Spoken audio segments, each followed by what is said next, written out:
I think we all grow up and we're conditioned in different ways. We grow up kind of in the old school way where it's, hey, you go get a 9 to 5, you do this, you work The for someone. indoctrination is strong. Yeah. And on the back of my phone, I have this thing that says, build your own dreams or someone else will hire you to build theirs.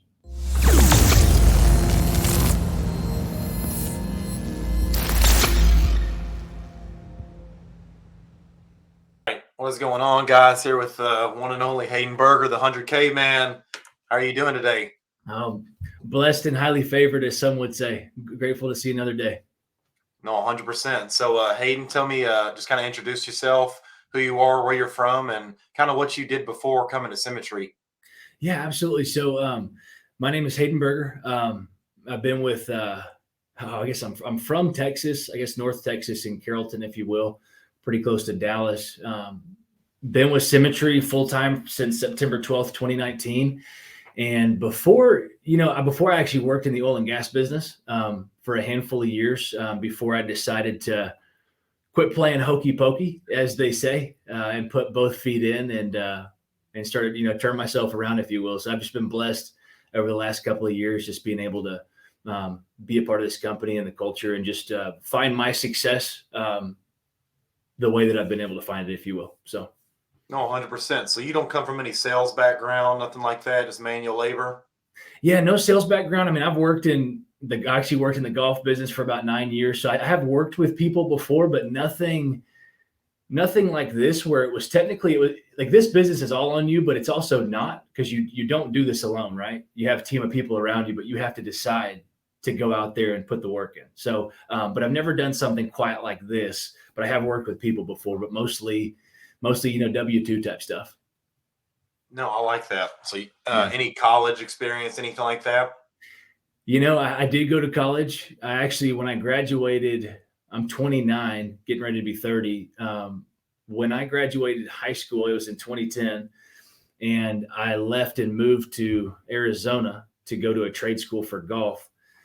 And then fast forward, I spent, probably 9.5 years in the golf business. And then once I did that, that's what led me to come back to Texas from there.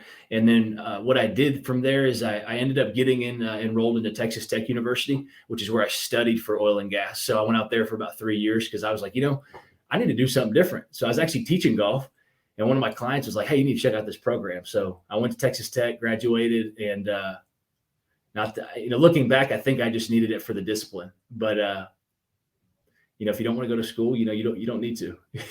100%. That's kind of what I was getting at. No, but what kind of brought you to Symmetry?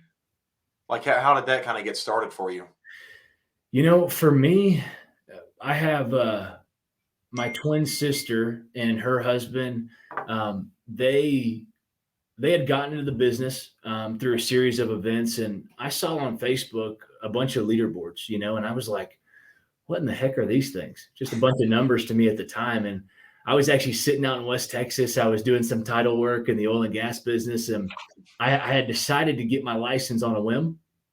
And I always say it happened by accident. And then I was part-time for a little while, very part-time, almost non-existent. And then, September 12th, 2019 came. It's a very big day for me.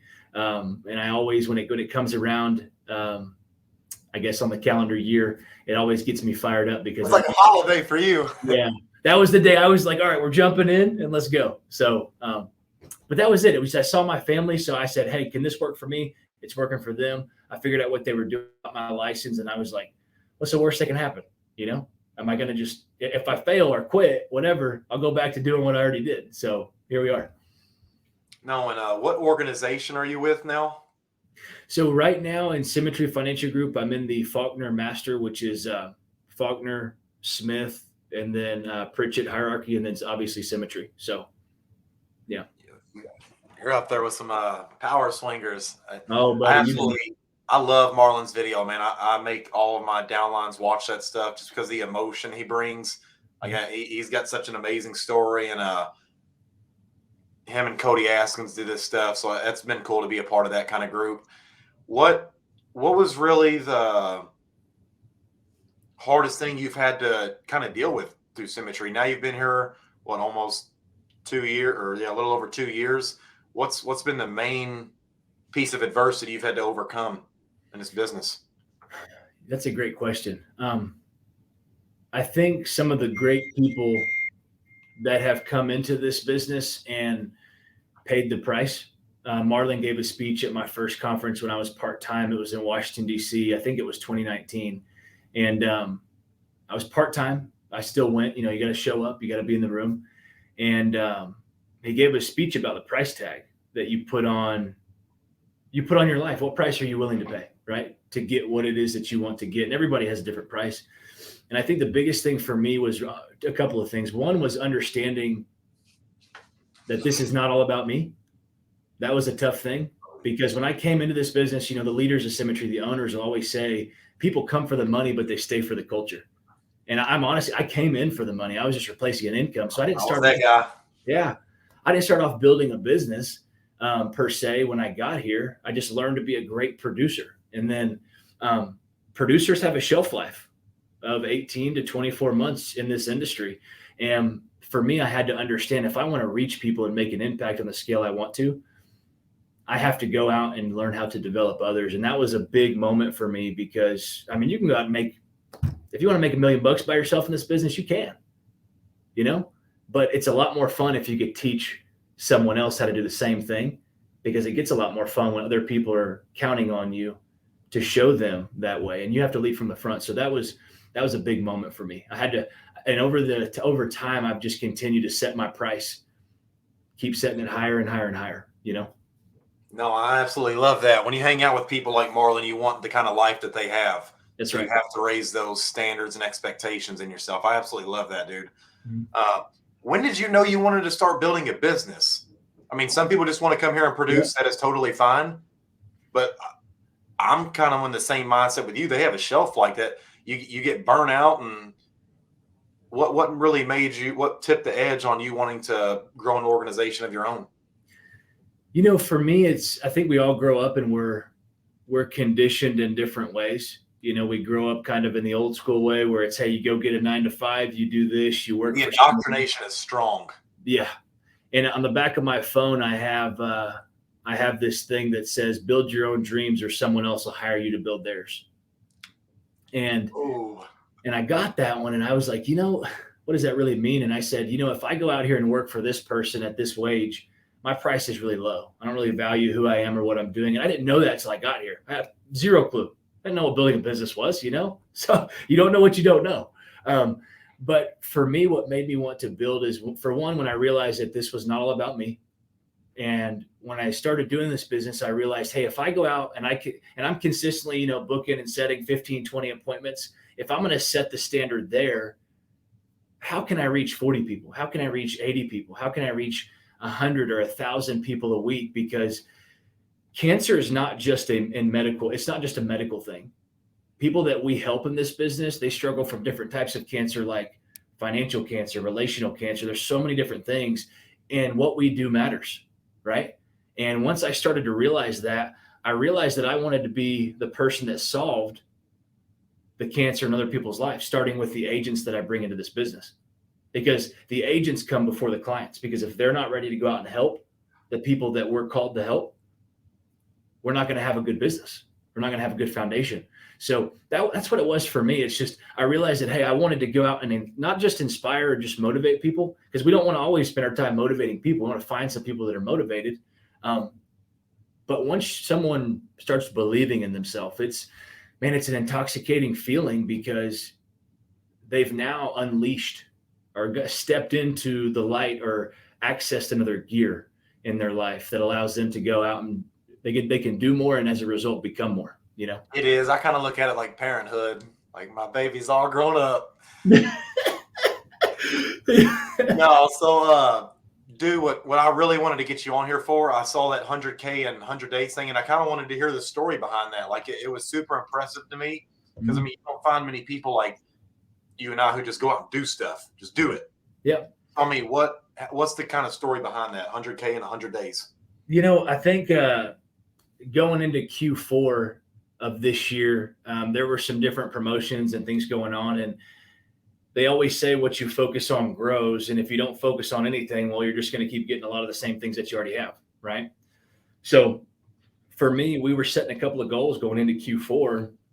And it's funny because if I had done that calculation 10 days later, it would have probably been like $20,000 higher for that 100-day stretch in that quarter plus those extra 10 days.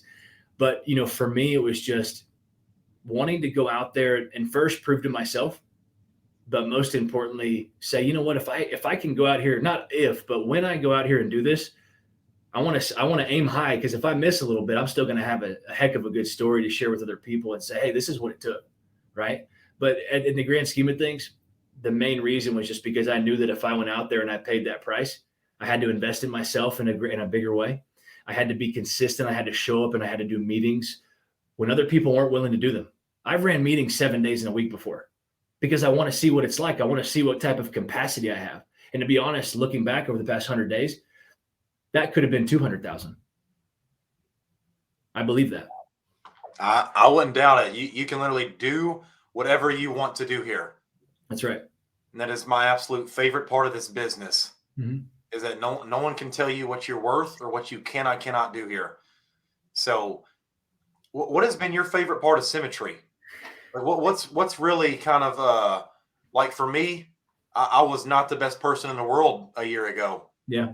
Liar, cheated in relationships, whatever. Like I've done all that. Yeah. It's just amazing what surrounding yourself with people like Marlon Faulkner and the Smith brothers, who like, it's just amazing what happens when you start surrounding yourself with people like them. So what has been the biggest change or the favorite piece of Symmetry that you've noticed in your life? Well, I've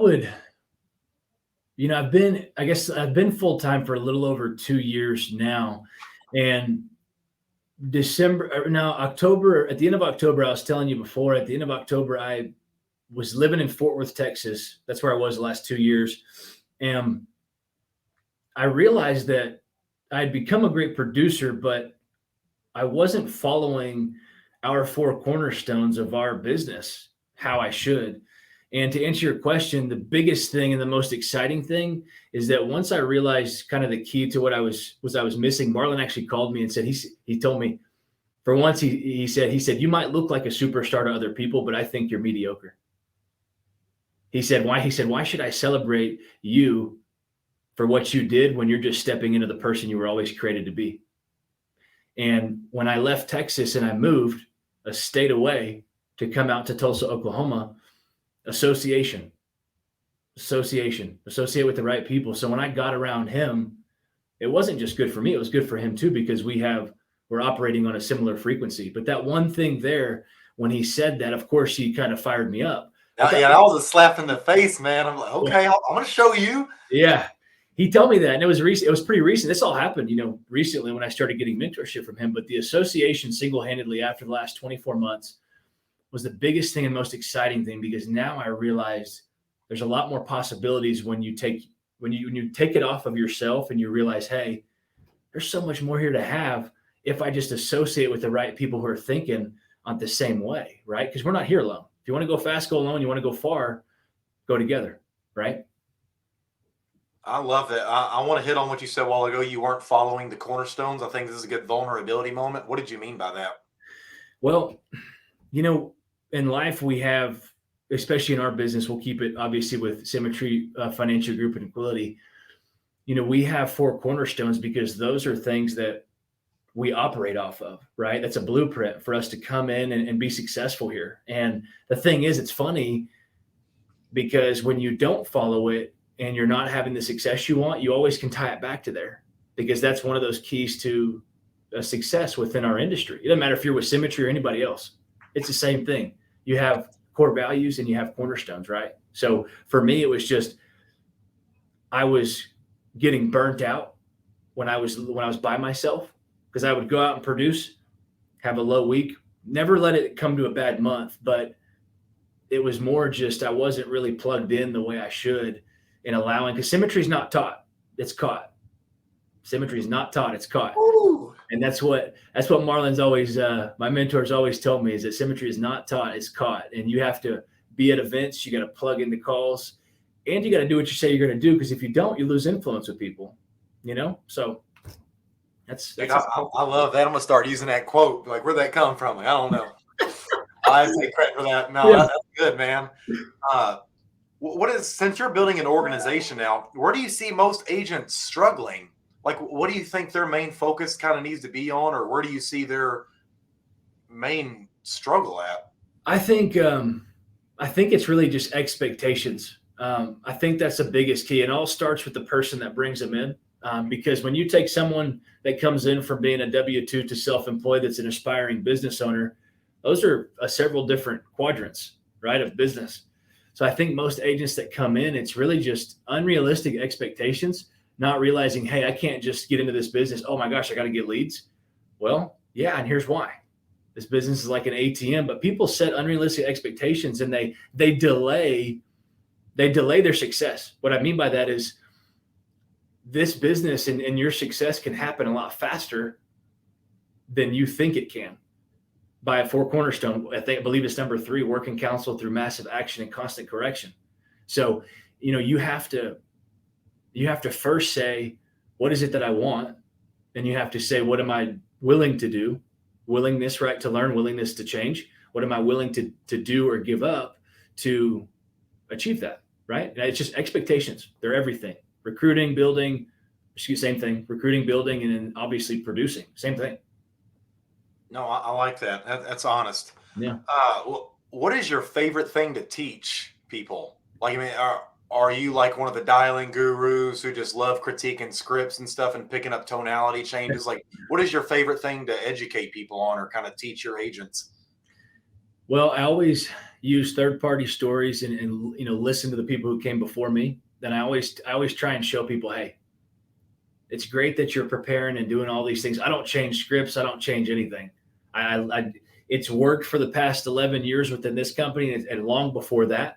Why would I change something that already works? Right. So for me, I try and just educate and encourage people to keep things simple, right? Keep it so simple that it's, hey, our job is we have to work at this skill. It's like a relationship. It's like a business. It's anything, your finances, whatever it may be. If you want it to get better, if you want it to grow, you have to work at it daily. That's one thing I think a lot of people fail in this business because they don't work at it. They just think, hey, I can go get leads. And if I go pay $100,000, $500,000 in a week or a month, these people are going to buy what I have. And that's not true. We have to work at it to get better. So I like to just teach on the simplicity behind what we do. It's not easy. Don't hear me wrong. Don't hear me wrong there. It's not easy, but it is simple. Yeah, it is simple, right? But you just have to simplify it, right? We have a lot of things in this business and opportunity that can prevent us from having clarity. But if we keep it simple and just keep it to the basics, 4 keys to a successful week, right? Love teaching on that, right? Resources, activities, schedule, and systems. If you just live by that. So I want to use this as a teaching moment, if you're okay with that. Like, Yes. would you mind doing like a practice dialing session or going over the 4 things like you'd want to teach? Yeah. Which one would you rather do? So I would do the 4 keys. Yeah, let's just hear how you would educate someone. Yeah. And I'll be your little student. Yeah. So for example, if I was talking to a new agent about resources, I would say, well, leads are the lifeblood of an organization. Obviously, from leads, we can generate referrals, but that comes second to investing into your business. Here's why. If you were to take $500 and go put it into the ATM and it spit out 5,000, how much money have you spent? That'd be 0, right? And that's how our business is. We know that mathematically this business is based on numbers. So we know for every $100 that we invest, it's going to spit back $1,000 in production. Don't believe me? I got the numbers. I also got the deposits for it. So we can go over that way too, right? So now what happens when we set that is, first, we have to be realistic. We have to say, hey, what is it that we want? And then 2, what are we willing to do to get that? What do we need? What do we want? And then we find a happy medium there that for something we can commit to, right? We need to have a commitment and a goal. Because without that, it's like a fart in the wind, it's not good. So now when it comes down to activity, that's when we're talking about those commitments, right? We have to now take our income, want, or say need, and what we'd like to make, those types of things.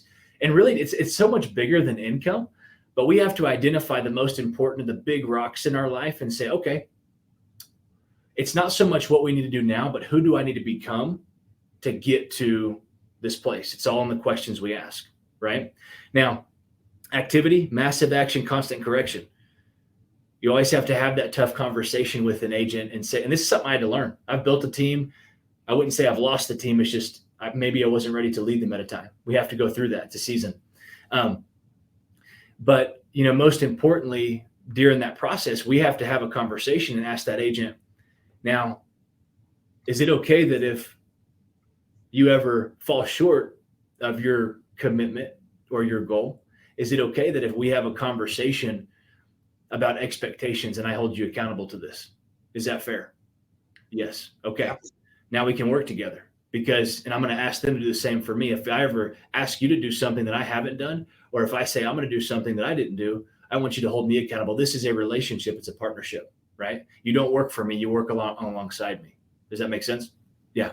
Yep. Now, outside of resources, activity, we know what activity is. It's just, hey, massive action, constant correction. We have a system, 250 dials a week, 15 appointments. The problem is most people delay it, right? They can't stay focused for a long enough period of time. And it's funny because, and I'll say the same thing to a new agent, you have to identify the time. You have to have non-negotiables. Dial time's non-negotiable. If your phone's not up to your ear, you ain't going to make it. It ain't going to work, right? Now, schedule, another big thing. That was actually a big struggle for me to your question before. I always tell agents, we have to identify the days that we're doing things and not doing things until you get to a place of self-sufficiency. You have to be able to block out time and have zero distractions, right? And here's the deal. If you're in financial hardship or you're not a good steward of your time, it's hard to teach somebody else how to be that, right? And that's something I had to learn. It was tough. So I'll give them an example. Here's what we recommend for a successful week. We dial on these days and these days, and then we book appointments same day to 48 hours out. Nothing outside. Here's why. We don't tell them, we show them, right? This is what this will do for you when you do this. And most people, they won't, and then they'll learn and you'll say, well, you remember this? And then, finally, systems. Systems are, it could be the four keys. It could be our four cornerstones, but systems are, hey, in Symmetry, our owners in 2020, they invested over $20 million into our marketing and our technology. We are the number one company, I believe, after very thorough research, not only as a entire financial service company, but we're also the most technologically advanced company for someone to be able to come in that knows nothing. And all they have to do is put that seatbelt on, put it in drive, and start driving. The right person can drive the car, 100%. So systems are plugging into calls. Association, you need to go to local, regional, national events. Believe in what you're selling, sell yourself. If you're selling a vacuum and you don't own it yourself, they're probably not going to buy it. So, and especially too, it's important. You need to be protected. It's a responsibility as a good person, if you have a family or just for yourself, to take care of that. Plus, it's a lot easier to talk about something you have. So, tying it back to the four cornerstones, but really just plugging in, not being afraid to ask for help. If you don't ask for help and you fail, that's your fault. Yeah, closed mouths don't get fed. Amen. Twice on Sunday. That's 100%. But that's what I would say. The four keys, and I have to give a shout out to Sarah Reinecke, part of the. She's directed Jacob Pogue and the Pogue Master Organization. I've always known the four keys, but I've never put such a big emphasis on it. And that's how simple our business is: resources, activity, schedule, and systems. Just those four things. Those four things can build a multi-million-dollar organization. And although I'm not there yet, that's what we're going for. That's the only difference, though, from you and Marlon Faulkner is time. That's right. A lot of people get stuck on putting these pedestals. Oh, Marlon's a superstar. He's a Greek god. Like, he is just a normal person who went through something, grew, and took a chance on himself. That's right. The thing is, I was listening to something that we probably all heard from, some of the great people that have been in our industry, not just with Symmetry, but like Ed Milet. He's an entrepreneur, big guy. And a lot of the guys that we know say this too, but the separator for people that are successful is the times that you don't want to do things is when you need to do them most. Because if you don't do them, you're telling yourself it's okay not to. And that's basically taking away something way bigger than your own greatness. You're taking away someone else from your future. Yeah. And that's the thing in this business. Once you realize that, for one, everybody needs mentor, right? Everybody needs someone in your life that has something that you want, and you have to. That's what mentorship, in my opinion, is not paid for. It's someone that you have to do the work to earn mentorship. But once you have it, man, life changes, because you have to find someone like I did that's gone to a place that I want to go. And then outside of that, once you realize everything you do, and I mean this, no BS here, it's every decision you make, once you take yourself out of the equation, you have to ask yourself, whose dreams am I stealing right now by not getting up and doing this? Right? Who am I stealing from right now? That's huge. I heard a guy in Kashan Monteith's organization. His name's Wade. I won't steal his story, but he said, whose life is better because of me? And that's a very profound statement. I just think about those things. Whose dreams am I stealing by not doing this today? Because I know right now, going to the top of a company or doing this or doing that, it's not so much like when you're in the thick of it, you oftentimes don't see the success that's happening, but it's happening, right? And I think when you ask yourself those questions and realize, hey, who do I need to become to have a $5 million agency? That's the question. It's not, oh, I got to go out and do 200,000 this year just to lead from the front. Okay, we know you just got to be consistent in your activities, help your team, clearly identify what it is y'all want to accomplish, and see who's going to run with you, right? But anyway, I'll stop rambling. No, you're good, dude. I absolutely love that. I mean, you can learn from anybody. That's right. Like I've probably wrote this stuff, half of this stuff down before, but it doesn't matter. Like, you engrave this stuff in your brain. That's right. Who am I to think I can't learn anything from Hayden Burger and vice versa? Mm-hmm. Amen. Dude, just out of my own curiosity, what has been your biggest month here? Biggest month personally was 43,000. Oh, yeah, 43,000. In the past 2 months, I've actually I've issued over $60,000 on my own pen the past 2 months, which is pretty good. Yeah, that's pretty good, and it looks real good in deposits. It does. It really does. So it's exciting too, because I used to be afraid to talk about money. I'll be honest with you, but people like results, and numbers don't lie. That's right. And I'm a humble competitor. You never hear me, ego never talks, it walks for sure. But in this business, I will say that your bank account is a direct reflection of your willingness to learn, your willingness to change, but most importantly, the level of service that you provide other people. If it's a high bank account, that means like that $100 and something thousand represents a lot of families that were helped. And that's what you impacted someone. That's right. That's right. Dude, I absolutely love that. Hayden, do you have any last minute things to say, or if someone wanted to reach out to you for mentoring, join your team? I mean, what would you have to say about that? Well, I would say that this is not something that nothing I say is something I probably created. I'm a good copycat, like most. Hey, steal with pride, man. Best copycat wins in this industry. So I'll say this: if you ever want to find me on anything, it's just Hayden W. Burger, Instagram, Facebook. Send me a message if you ever need help or some advice. But I'll leave you with this quote. And I said this, I was speaking on a national call to our entire company. I think it was about 6 to 8 months ago. And I said, most dreams are realistic when we stop looking for shortcuts. I'll say it again. Most dreams are realistic when we stop looking for shortcuts. Make that what you want it to be. But, if you live by that and you understand it's going to take hard work, nothing good comes easy. You got to go out there and you got to fall on your face. You got to pick yourself back up. You got to become resilient, because through resiliency, you'll find greatness. Dude, I absolutely love that. Hayden, thank you so much for taking the time to meet with me, man. I hope to connect with you more in the future, dude. You are an incredible human, man. Thank you for all the service you're doing in this world. I feel like I could just give you a hug right now, man. Can't wait to meet you at conference, buddy. Hey, I hope you have a great rest of your day, man. Go kick some ass.